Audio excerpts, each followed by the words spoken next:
dead of the night on 4th December in 1971, a day after Pakistan carried out unprovoked airstrikes against a number of our airfields, and Prime Minister Indira Gandhi went on All India Radio to declare war. अब ये बांग्लादेश पर जो पश्चिमी पाकिस्तान की लड़ाई थी, वो लड़ाई भारत पर भी आ गई है. The Indian Navy launched a surprise attack on the Karachi harbour, an attack that changed the course of the war and left Pakistan shocked and their navy crippled. And behind these attacks was a class of missile boats, naval ships which are now called the Killer Squadron because they effectively nullified the Pakistan Navy's potential during the war. These ships were small, capable of high speeds and armed with 4 anti-ship Styx missiles each. Also, they can operate in a stealthy manner. They have a small radar cross-section, which means that radars find it harder to detect them, and they are considered the tip of the sword arm of the Indian Navy. The first ones to get into action, the sword arm is the Western Naval Fleet, whose headquarters are in Mumbai, and they are responsible for India's naval forces in the Arabian Sea and parts of the Indian Ocean. So how did the Killer Squadron carry out this audacious naval operation, Operation Trident, which was such a success that we commemorate 4th December every year as Navy Day? Let's dive right in. But first, don't forget to like and share this video and subscribe to Moneycontrol's YouTube channel. So in 1968, there was already a possibility of war. So the Navy decided to acquire these missile boats.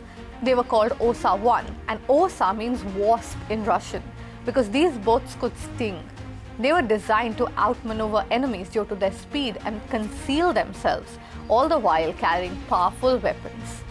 So 8 of these boats were inducted, and India in fact sent crew to a secret island in Siberia to learn how to operate these boats for an 8-month-long training course in the freezing winters there. In early 1971, India finally got these missile boats, and soon enough the time came to use them. On the evening of 3rd December, the Pakistan Air Force attacked Indian airfields in the western sector. The war had begun. The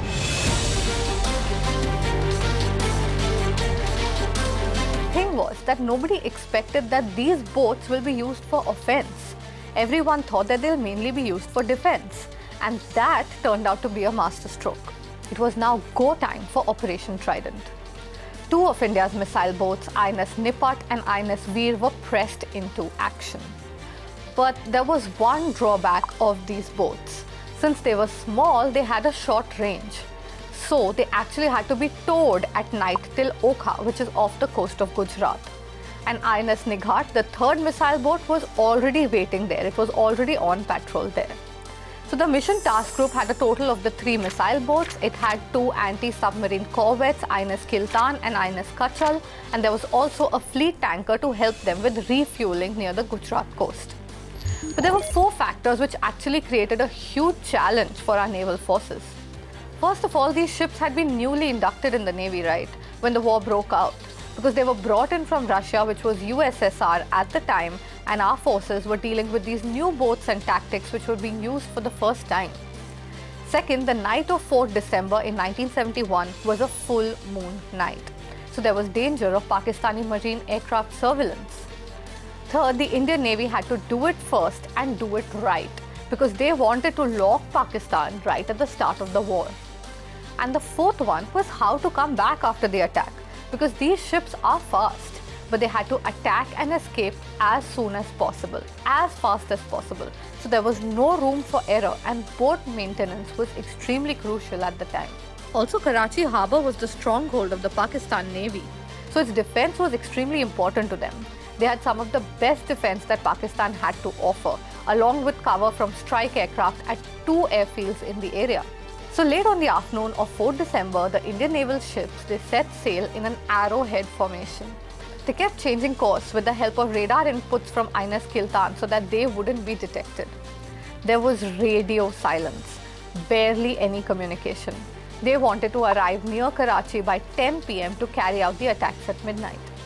And until then, they weren't allowed to communicate or use their radars so that they wouldn't be detected. Until they arrived about 70 miles off the coast of Karachi, they could not use any communication.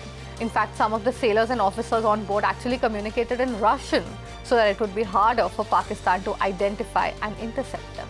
At about 10:43 p.m. on the night of 4th December, the radar on board INS Nirghat picked up a big ship which was approaching at a speed of about 20 knots. They got the signal and they fired 2 missiles. That target turned out to be PNS Khyber, a destroyer ship of the Pakistan Navy. That ship broke into 2 and it sank. INS Nipat then picked up another target and it launched another missile. That target was MV Venus Challenger, a merchant ship which was actually carrying arms and ammunition for the Pakistan Army. And that was also destroyed. And another Pakistani C-class destroyer, PNS Shah Jahan, was badly damaged in the attack. Third missile boat, INS Veer, picked up another target, which was PNS Muhafiz, which was a minesweeper vessel, which also disintegrated after the attack. By now, the Indian squadron had caught sight of fuel storage facilities on the Karachi shore. And INS Nipat closed in on the Karachi harbour, and about 18 miles from the harbour, they launched missiles which hit oil tankers in Karachi, setting the entire harbour complex on fire. And they then turned back at full speed. Shoot and scoot. This was their strategy. And all of this happened within about 90 odd minutes. Pakistan was so shocked and so confused that they didn't know what hit them. In fact, PNS Khyber actually sent out a distress signal which said that an enemy aircraft had attacked them before the ship went down.